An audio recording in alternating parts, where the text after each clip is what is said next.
देखो बेटा, measurement of kinetic energy लगनी है। मतलब क्या होना है कि अभी तक जब W equal to F S था, अब बात करनी है कि किसी भी बॉडी पर अगर W अप्लाई करते हैं तो कितनी मात्रा में काइनेटिक एनर्जी की नीड होगी। तो बोला क्या, अगर कोई भी जो बॉडी है वो रेस्ट पोजीशन पर है, अब उस रेस्ट पोजीशन के बाद में उस पर क्या होता है, एक वर्क अप्लाई किया जाता है। तो वर्क अप्लाई करने के बाद में उसमें बोला कि काइनेटिक एनर्जी आएगी, मतलब गतिज ऊर्जा आएगी। तो वहाँ बोला कि पॉइंट ए से लगाकर पॉइंट बी तक वो डिस्प्लेस हुआ। तो कितना डिस्प्लेस हुआ, ds। Clear, point A to B, तो लिखा एट रेस्ट से पॉइंट बी तक पहुंचा है। वेलोसिटी आ जाएगी ना यहाँ पर। ठीक, फॉर्मूला हमारा क्या था, a body displaced from A to B by applying force F. अच्छा, तो यहाँ पर हमने तो अप्लाइंग फोर्स F करना है। तो यहाँ पर अगर F अप्लाई किया है तभी तो डिस्प्लेसमेंट हुआ है। अगर डिस्प्लेसमेंट हुआ होगा तभी तो वर्क हुआ होगा। अगर डिस्प्लेसमेंट नहीं होगा तो वर्क नहीं होगा। तो ठीक है, अब इस वाले केस में हमको क्या पता करना है, काइनेटिक एनर्जी पता करनी है। तो हमारा फॉर्मूला क्या था, W equal to F D F S.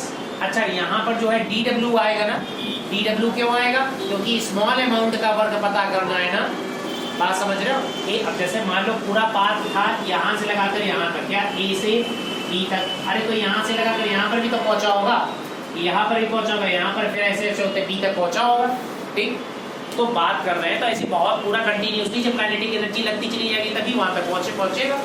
तो यहाँ पर हम क्या, एक छोटे से W की जब स्मॉल अमाउंट का कोई चीज़ भी लेते हैं, जैसे सरफेस को ले लिया, अब डिस्प्लेसमेंट क्या है, पूरा ये ds बोला जा रहा है, तो ऐसे पूरा क्या होगा S, पूरा मान लो यहाँ से पूरा जाना है तो क्या है S, और अगर छोटा सा अमाउंट ले लिया तो ds।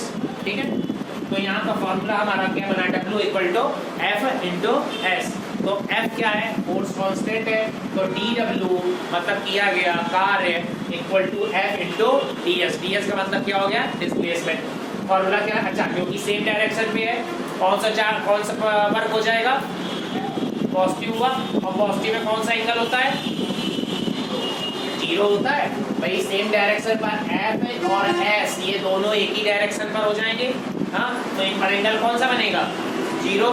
सो फॉर्मूला क्या बन गया, Fs cos थीटा बना, Fs cos theta. So we can write Fs cos 0।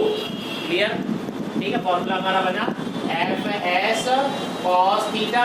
So we can write Fs cos 0, क्योंकि इन दोनों के बीच में कोई एंगल तो बन नहीं रहा है, F और S के बीच में। समझ में आई पूरी बात।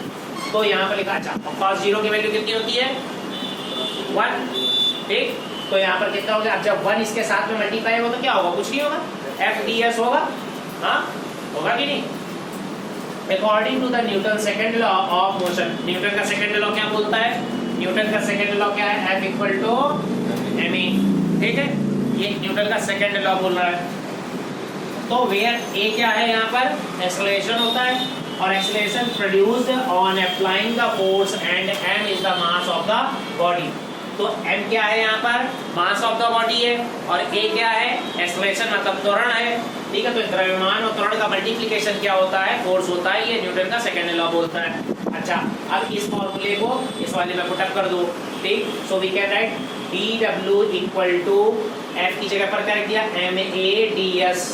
क्लियर, बहुत गौर समझना, ये डेरिवेशन है, ये करना पड़ेगा तो वो एग्जाम पर।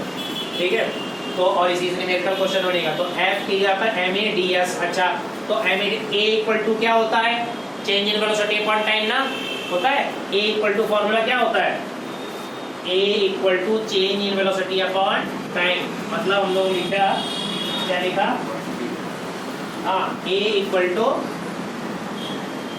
b upon t। अब अगर a equal to b upon t लिख सकते हो तो यहाँ पर क्या है, स्मॉल अमाउंट का ये होगा भाई। जब छोटी सी बात कर रहे हैं हम यहाँ पर, तो यहाँ पर क्या लिख सकते हो, dv अपॉन dt। क्लियर है।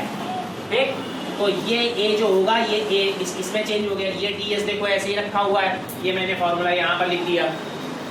ठीक है, ठीक, अब आगे बढ़ो। तो ये वाला जो फंक्शन है, ये यहाँ पर ये आ गया क्या, m into dv up into ds upon dt। यही तो लिखा हुआ है। अब इसको मैं इस फॉर्मेट में लिख सकता हूँ, कैसे, ये लिख सकता हूँ m into ds upon dt into dv। भाई कोई दिक्कत है? ऐसे भी लिख सकते हो ना, हो सकता है क्योंकि वो ऊपर है, हाँ, डिनोमिनेटर न्यूमरेटर न्यूमरेटर ऊपर चलता चला जाएगा, ठीक। तो आप देखो पर इसमें फॉर्मूला बन गया इसको लिखने से इस तरीके से, क्या s अपॉन t मतलब लेंथ अपॉन टाइम। ये किसका फॉर्मूला बन गया? v का, है ना। चाल बराबर दूरी बटा समय। अब देखो ये समझ में आ रहा है क्या? दूरी बटा समय समझ में आ रहा है, हाँ? तो कितना होगा? s अपॉन t, s क्या होता है? लेंथ होता है, length upon time. So we can write m ds upon dt equal to d multiply dv।